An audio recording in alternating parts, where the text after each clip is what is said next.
Saludos, amigas y amigos de todo el mundo. Hoy vamos a hablar del centro del universo. Este es el título del capítulo cuarto de los tratados sobre el arte del pensamiento incluidos en la trilogía de un curso de amor.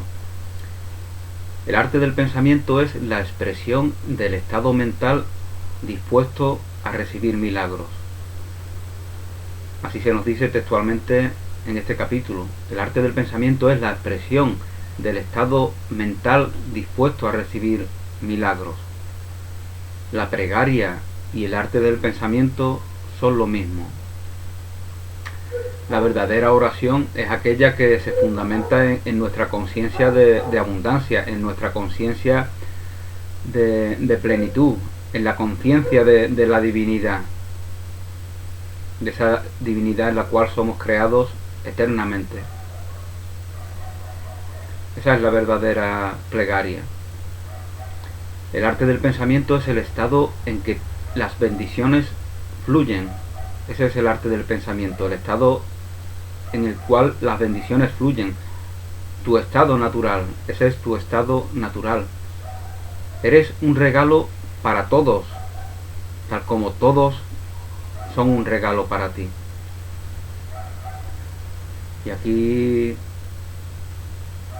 Y aquí vemos cómo nuevamente se nos subraya la importancia de la relación, de que somos verdad en la relación, de que no podemos reconocer nuestra vida eterna si no es permanentemente e incondicionalmente ofrendando ese amor que define nuestra naturaleza. Y como explicábamos en algún vídeo anterior, ser receptor de ese amor que nos ofrendan nuestros semejantes es también una forma de darnos a nosotros mismos. Es también una forma de compartir nuestra naturaleza, nuestra incondicionalidad amorosa. Las leyes humanas se basan en la supervivencia del cuerpo. En esto se basan las leyes del mundo. En esto se basan las leyes humanas, en la supervivencia del cuerpo. En esto se basan todos los reglamentos de todos los estados, judiciales, gubernamentales. Se basan en la supervivencia del cuerpo. En eso se basa la idea del estado del bienestar, ¿no? Se trata de poner fronteras, límites, mandamientos, consignas, reglamentos, para que ya una vez que estamos limitados por todas esas marañas de normativas basadas en el miedo, nos sintamos que vivimos libres, ¿no?, dentro de ellas, ¿no? En eso consiste el equilibrio comúnmente llamado sistema democrático, ¿no?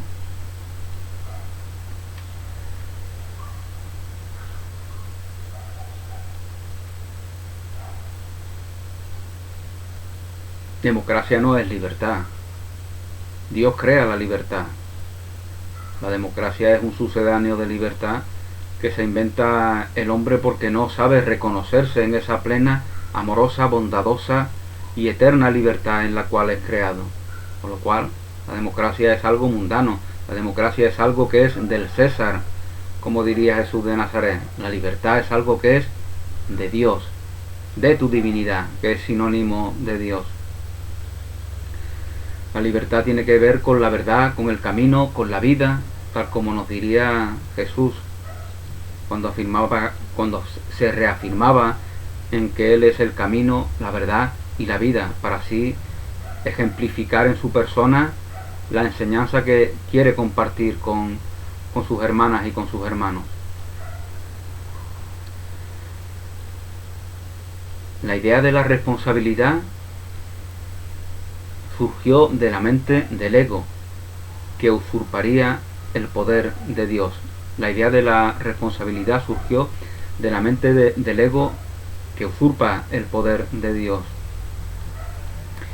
Lógicamente no estamos hablando de la responsabilidad mal entendida, es decir, de lo que entendemos como obligación, ¿no?, si reflexionamos sobre ello, vemos que esa responsabilidad no es más que una idea de sacrificio, de esfuerzo, de absurda abnegación.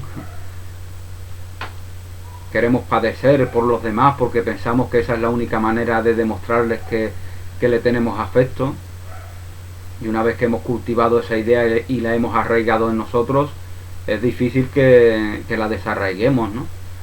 Pero la verdad, nada hay imposible para la verdad.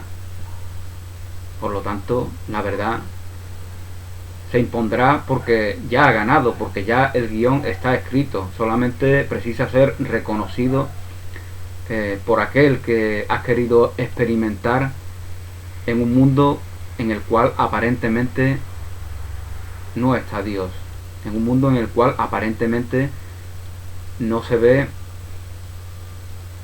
animado por la esencia divina, como lo estamos todos y como lo estamos eternamente.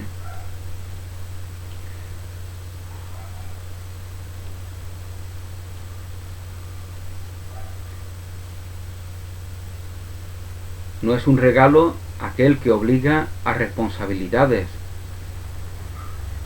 sobre él al receptor del mismo. Eso no es un regalo.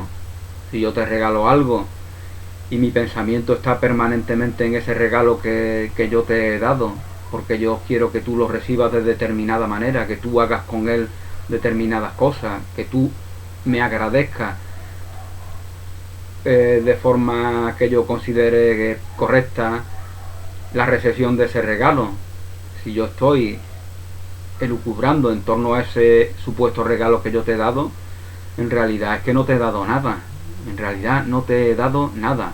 Te he dado algo que desde mi punto de vista te está obligando a algo. Y eso no es un regalo. Un regalo es algo incondicional. No es un regalo aquel que obliga a responsabilidades sobre él al receptor del mismo. Y fijaos que estamos hablando del regalo de la vida que Dios nos da eternamente, en el eterno presente de la vida. Nos da ese regalo compartiendo su naturaleza y lógicamente no nos obliga a nada. Por eso tenemos libre albedrío. Por eso tenemos la facultad de elegir la verdad para ser completamente felices, para ser completamente plenos, para ser completamente amorosos, para ser completamente bondadosos. Podemos elegir la verdad o podemos elegir la negación de la verdad, es decir, el miedo. Y en este mundo, cuando no lo vemos animado por el amor, es decir, por Dios, nos desenvolvemos en una realidad que nos resulta temerosa, puesto que nuestro motor es el miedo. Cuando el motor no es el amor, el motor es el miedo. Por eso salimos a la calle y a veces tenemos aprehensión sobre cuanto nos rodea, ¿no? Sin embargo, sabemos cuál es la verdad, porque sabemos también que hemos salido muchas veces a la calle plenos de amor y reconociendo la armonía total de la vida, y hemos visto cómo en este mundo no hay nada que temer, que todo es amor, que todo es amoroso, porque hemos experimentado la verdad, y de esto hablamos en algún capítulo precedente, sobre cómo cuando experimentas la verdad con conciencia plena, lógicamente ya sabes que tu camino está en relación a esa experiencia que has tenido. Sabes que tu camino en el mundo está en relación a esa experiencia que ya has tenido. Y ya las ilusiones pueden que de manera pasajera te seduzcan, te atrapen, te retengan, pero en ti ya está la conciencia de cuál es la verdad. Por lo tanto, solamente te pueden esas ilusiones, esos engaños, esa falta de fe, solamente te puede hacer perder el tiempo. Hacer perder el tiempo en la ilusión de que el tiempo tiene algún valor. Porque el tiempo solamente tiene valor para aquel que se reconoce en él. Cosa que no sucede, tengo la impresión, a todos, ¿no? Todos nos reconocemos en mayor o menor medida como expresión del tiempo. Pero, os repito, al haber experimentado la verdad, es decir, la eternidad, Ya tenemos conciencia de que la vida es eterna y que nosotros somos expresión de vida. Somos expresión de la verdad de la vida. Porque en nosotros está el camino, la verdad y la vida. Responder no es sentirse responsable. Sentirse responsable es limitación. Responder es libertad. Responder es libertad. El regalo que se te da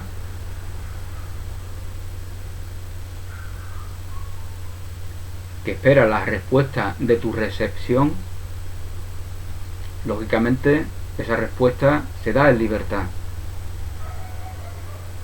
Por eso puedes ser receptor amoroso de ese regalo de la vida, o puedes ser receptor temeroso cuando no te reconoces en la verdad del amor. Dios nos crea en libertad. No tiene sentido que la libertad no existiera, porque si la libertad no existiera, aquellos que etiquetan de personas malas y aquellos que etiquetan de personas buenas, verdaderamente sabríamos que no ha salido de sí esa supuesta bondad y esa supuesta maldad, ¿no? Puesto que ya lo ha determinado alguien, y lo ha determinado un creador que lógicamente será tan bueno y tan malo como aparentemente sean ese bueno y esa mala, ¿no? Y ese malo, y esa persona mala.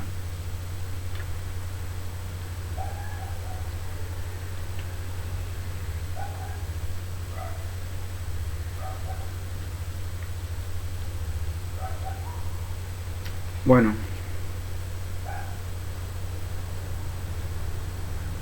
la libertad solo se da en la verdad. No se puede ser libre desde la negación de la verdad, y la verdad lo es todo.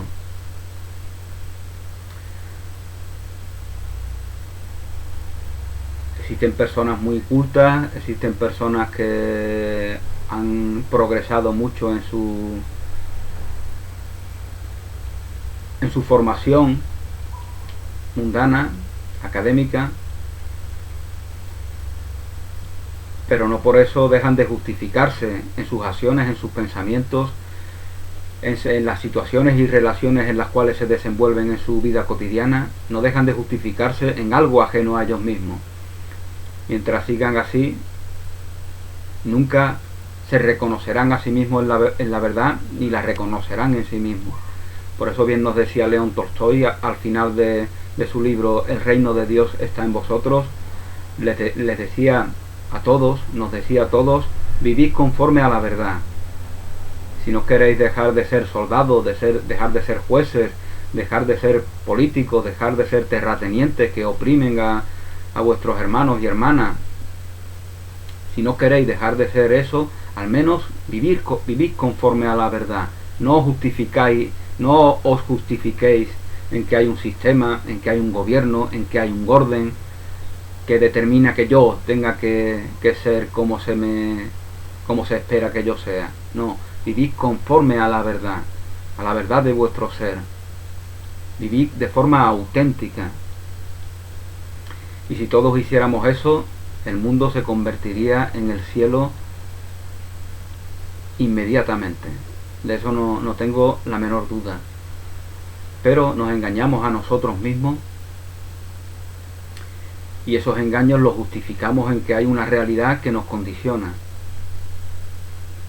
Y eso es negarse a vivir en la verdad. Y eso es negarse a aceptar plenamente la verdad en sí y ser expresión de esa verdad. La respuesta es un acto natural de dar y recibir como una única cosa. La respuesta es un acto natural de dar y recibir como una única cosa. Cuando somos receptores del amor, de la bondad, de la belleza, de la libertad, del poder, de la creatividad que comparte Dios al crearnos en la eternidad,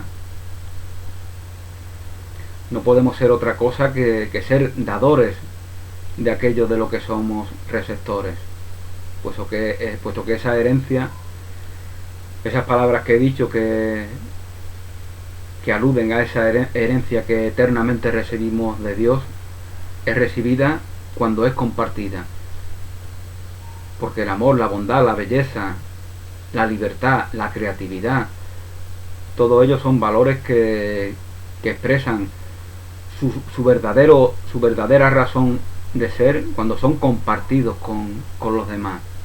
Si no son compartidos es que no son reales. Por eso la vida no nos parece eterna en el mundo, porque no nos compartimos en nuestra integridad, en nuestra plenitud, en nuestra bondad, no nos compartimos plenamente con nuestros semejantes. Con lo cual nos parece que la vida es algo que empieza y que termina, y que la muerte es el Dios que rige nuestros pensamientos, nuestras relaciones con todos los elementos con los cuales interactuamos, porque ya os he comentado más de una vez que el ateísmo no existe. Dios es un elemento que está en nuestro subconsciente. Cuando elegimos el amor, cuando elegimos la paz interior, cuando elegimos la bondad. Y si no elegimos a ese Dios, lo que elegimos es el Dios que llamamos muerte. Todo es tan sencillo como eso. No se trata de creer en ningún Dios ajeno a nosotros, no se trata de creer en ningún Dios que tenga un poder opresivo, que tenga la facultad de castigar. No, ese es el Dios que inventa el hombre cuando no cree en el Dios de vida. Dios es Dios de vida, Dios no es Dios de muertos. Así nos decía Jesús textualmente.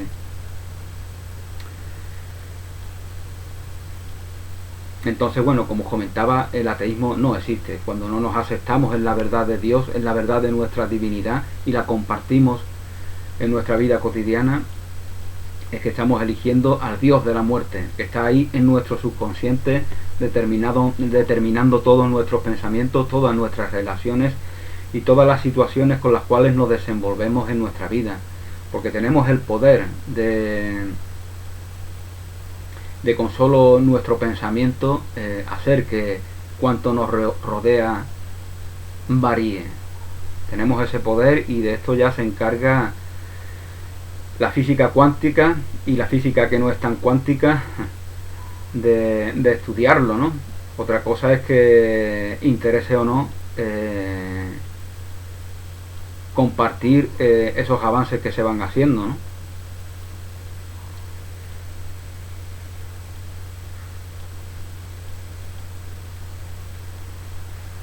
La responsabilidad, aquello que en este capítulo se llama responsabilidad, deviene de tratar con el mundo exterior. La responsabilidad es, por ejemplo, la caridad mal entendida. Vemos a alguien que carece de algo y nosotros nos sentimos obligados a proveerle de aquello que esta persona carece y que puede ser algo que necesite para seguir viviendo: alimento, bebida, cobijo, abrigo. Pero nosotros ya esa no es un compartir amoroso con nuestros semejantes, sino es una respuesta de aquel que se siente superior. Es una respuesta de aquel que se siente superior, de esa caridad mal entendida, porque no consideramos como un gozo pleno poder ayudar a nuestros semejantes, sino que consideramos que somos superiores y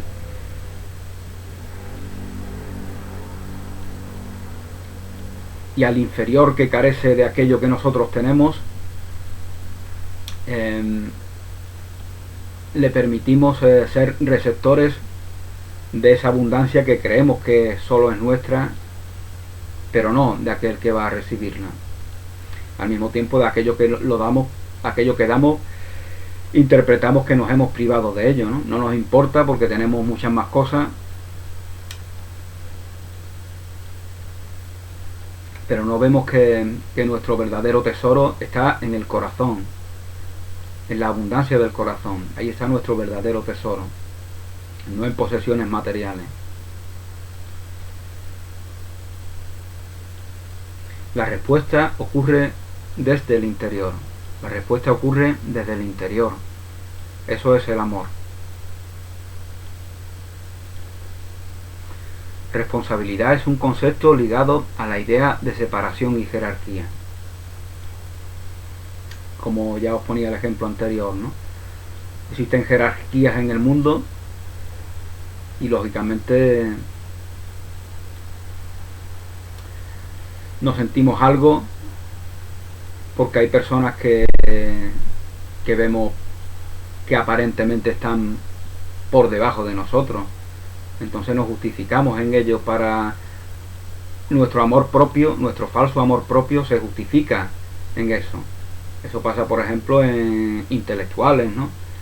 Que tienen una sabiduría mundana y se sienten, disfrutan el privilegio de tener esa sabiduría mundana porque les complace saber que otros muchos no la tienen. En eso consiste su gozo, en la idea de que otros muchos carecen de esa sabiduría mundana.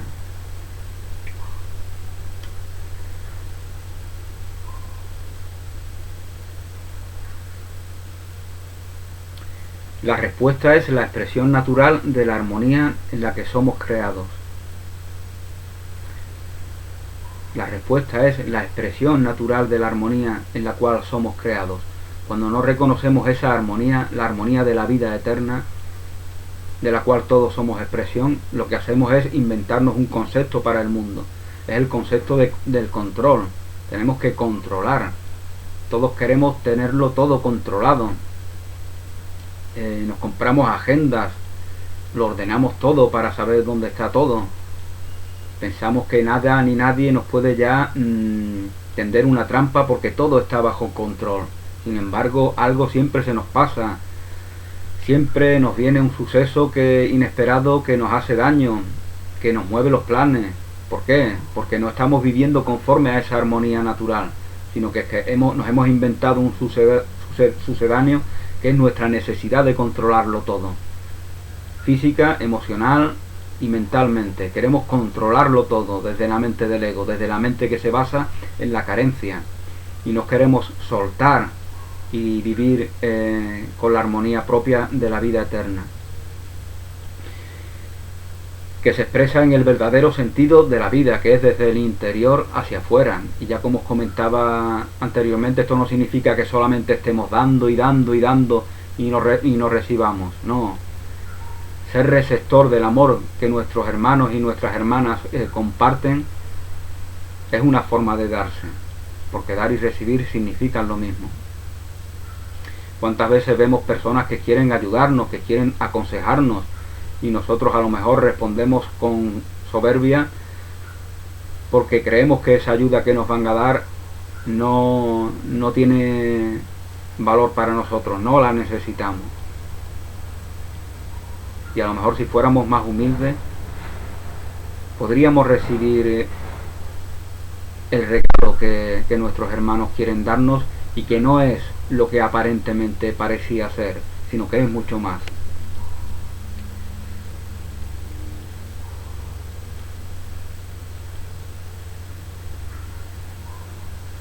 La respuesta es la expresión natural de la armonía en la que somos creados, la expresión fluida de la vida que a todos nos anima.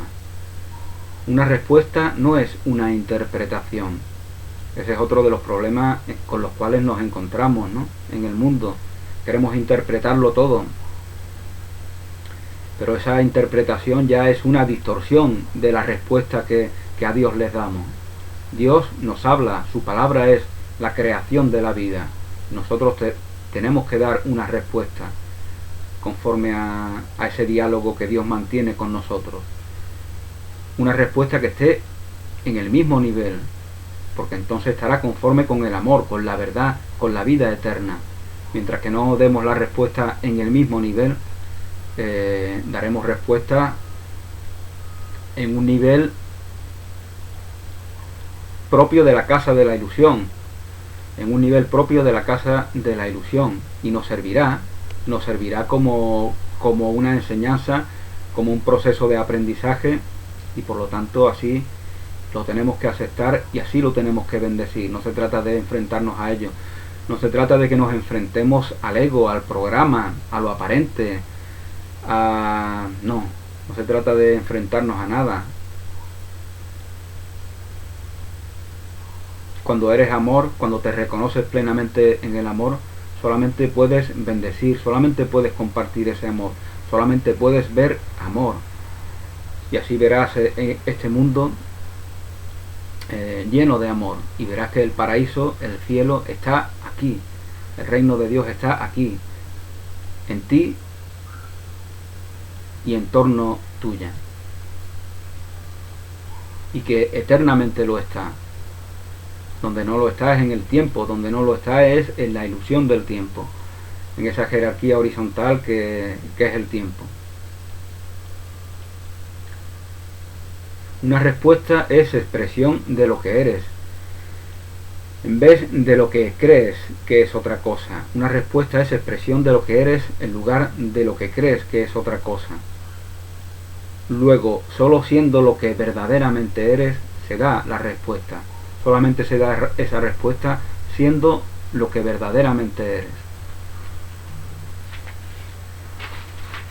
La respuesta te revela, te desvela, la respuesta te desvela, aparta el velo de la verdad, porque revela la verdad de ti mismo. Tu respuesta, conforme al amor, conforme a la verdad, conforme a la eternidad, te revela la verdad de ti mismo. Abandonar la inercia a la interpretación nos facilita abrazar el arte del pensamiento. Tenemos que tener fe plena en esa armonía de la vida. Esto no significa que de manera temeraria huyamos de las inercias que hayamos inventado, que hayamos fabricado, que hayamos concebido. No. Todo tiene su proceso y no podemos huir de nuestra realidad cotidiana.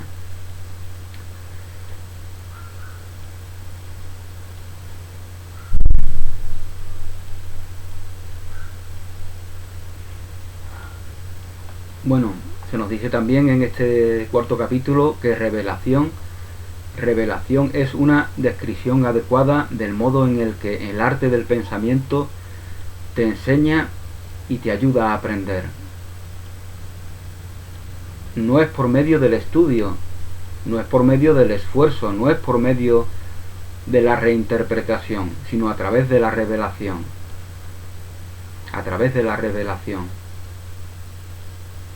Ese es el modo en el que el arte del pensamiento nos enseña y nos ayuda a aprender.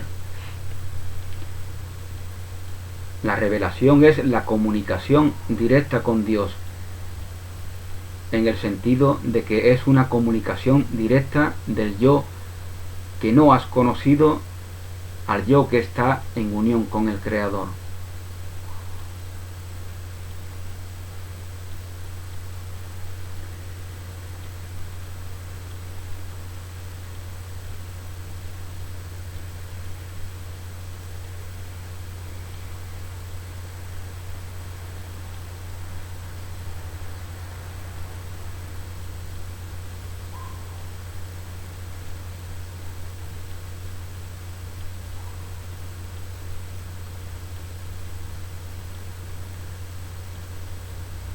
Al pedirte que eligieras un milagro, nos dice Jesús, se te proporcionó un medio con el cual se te aclararon tus temores. Algunos niegan estos temores. Esto es bastante común, o algo común en muchas personas, ¿no? Queremos revestirnos de una armadura para que no se descubra el temor, la vulnerabilidad en la cual nos reconocemos. Y así salimos con unas poses serias, con cara de póker. Tenemos gestos, acciones y comportamientos que suponemos que es propio del hombre viril, por ejemplo.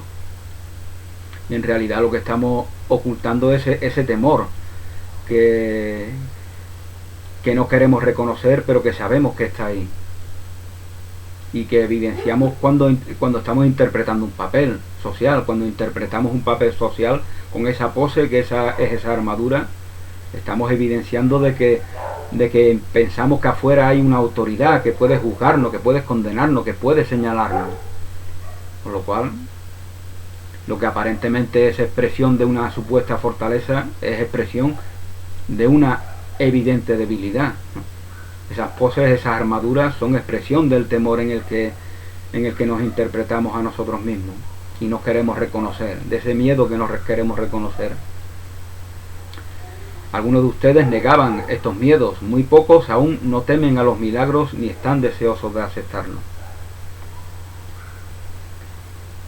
Estamos acercándonos aquí a tus últimos milagros.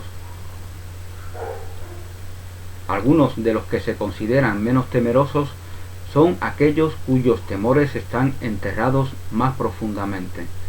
Esto es más o menos lo que anteriormente os comentaba. Muchos hombres grandes, fuertes, a veces son los que más miedo tienen. ¿Por qué son los que más miedo tienen? Porque saben que o interpretan que desde afuera se les puede considerar como una amenaza. Si eres una mujer frágil, pequeñita, delgadita, que pesa 47 kilos, pues lo más normal es que no pienses tú que los demás que te ven te conciban a ti como una amenaza, ¿no? Los demás no van a pensar que les vas a pegar una paliza y los vas a dejar ahí, no. Pero si eres un hombretón de 2 metros con unas espaldas súper anchas, pues a lo mejor tienes el miedo de que los demás te teman. Y al tener ese miedo en ti, das más crédito al miedo y por lo tanto continúas imaginándote que te temen los demás.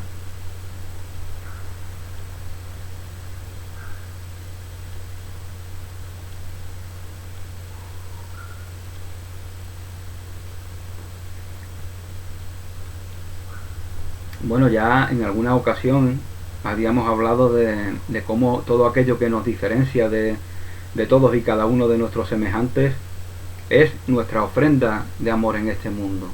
Eso es lo que son las diferencias. Las diferencias no es para marcar superioridad con respecto a nuestros hermanos y nuestras hermanas. Las diferencias son para que esas diferencias, para eso que nos diferencia con respecto a nuestros semejantes, sea ofrendado. Y el valor de esa aparente diferencia está precisamente en esa ofrenda. Porque por eso existe la diversidad. Eso es la vida en armonía. Eso es el reconocimiento de la unidad manifestada en el mundo.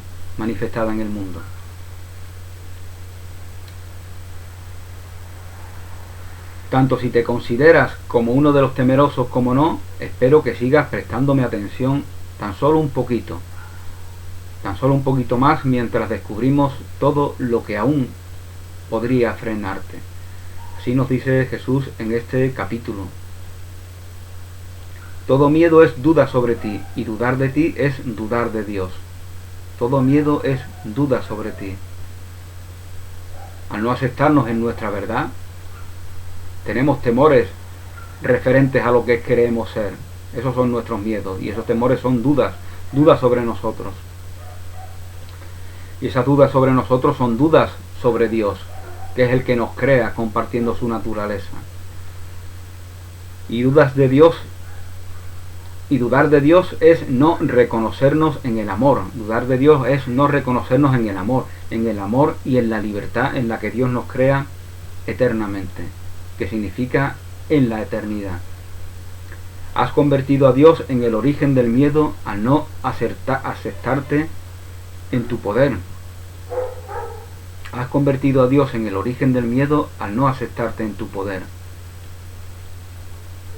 Has convertido a Dios en el origen del miedo al no aceptarte en tu libertad, al no reconocerte la autoridad divina, al no reconocerte en ti mismo la autoridad divina que a través de ti se expresa.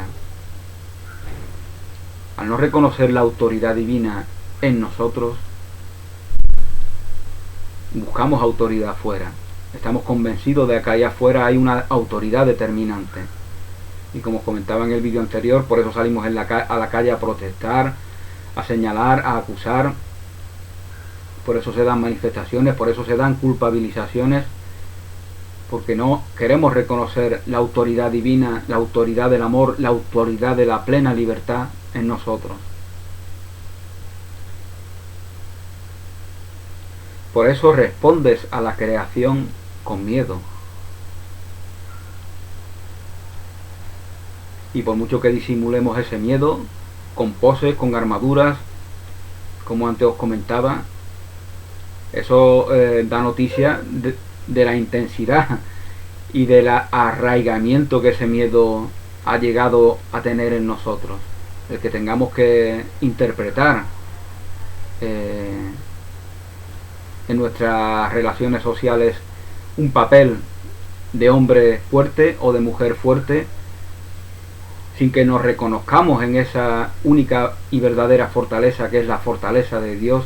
Dios es la fortaleza en la que confío, como bien nos dice en Curso de Milagros.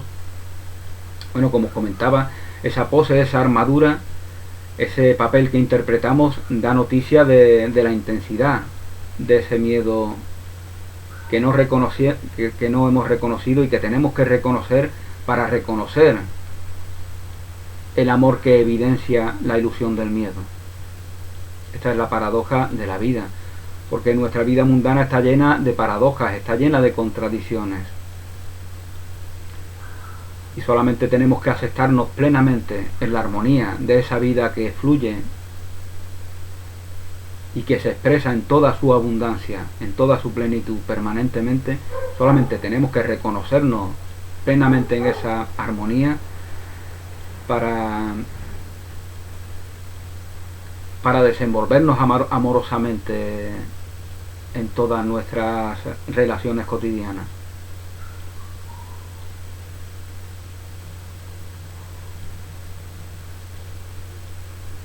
Vine a cambiar la idea, el pensamiento equivocado de asociar el miedo con Dios. Por eso vino Jesús al mundo.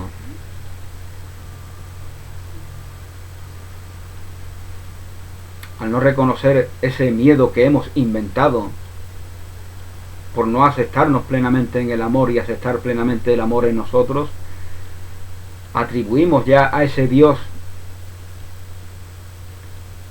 que sustituye, ese Dios de muerte que sustituye el Dios de vida, le atribuimos la creación del miedo.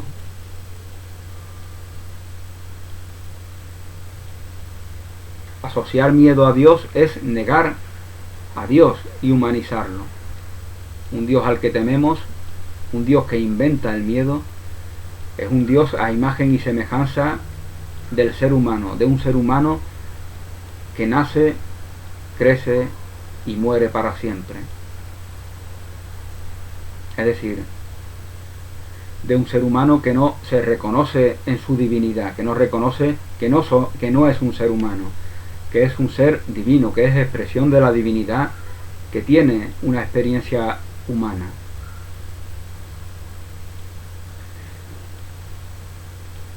La revelación de un Dios lleno de amor es el principio de una época de milagros. La revelación de un Dios lleno de amor es el principio de una época de milagros. La vida de Jesús y sus milagros es una avanzadilla de esto. La vida de Jesús y los milagros de Jesús, de los cuales se nos dan noticias en los evangelios, es un avance de los milagros que todos vamos a compartir, a vivir, a experimentar. Y lo vamos a hacer como si fueran algo natural, como verdaderamente lo son, porque no hay más milagro que el milagro de la vida. Y en él, en la aceptación plena de este milagro, está la comprensión de todos los milagros, de todos los infinitos milagros que el único milagro que es el milagro de la vida alberga en sí.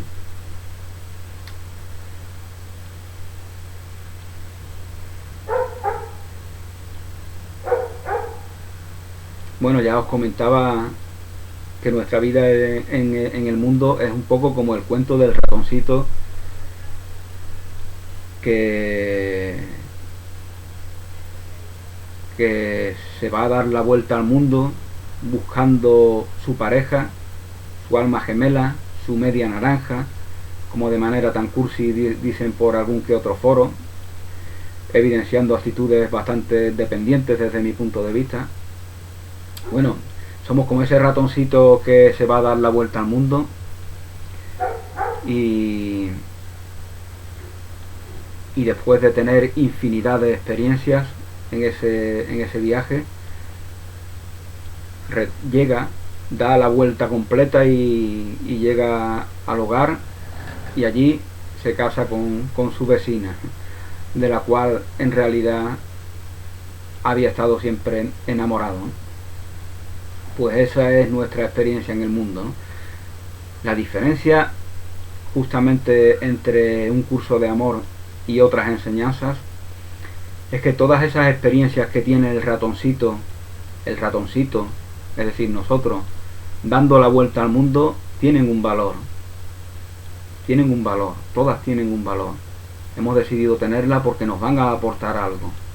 No se trata de una huida del hijo pródigo, que se va a despilfarrar la herencia de su padre. No, se trata de un conjunto de experiencias que hemos decidido tener.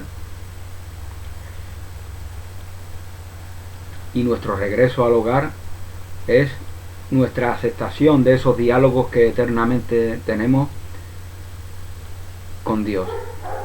Y de los diálogos, de estos diálogos, pues lógicamente se nos hablará de manera extensa en el tercer libro de esta trilogía. Bueno, pues espero que mis reflexiones personales os hayan servido para algo. Os animo a leer estos tratados de un curso de amor. Un abrazo, bendiciones y hasta pronto.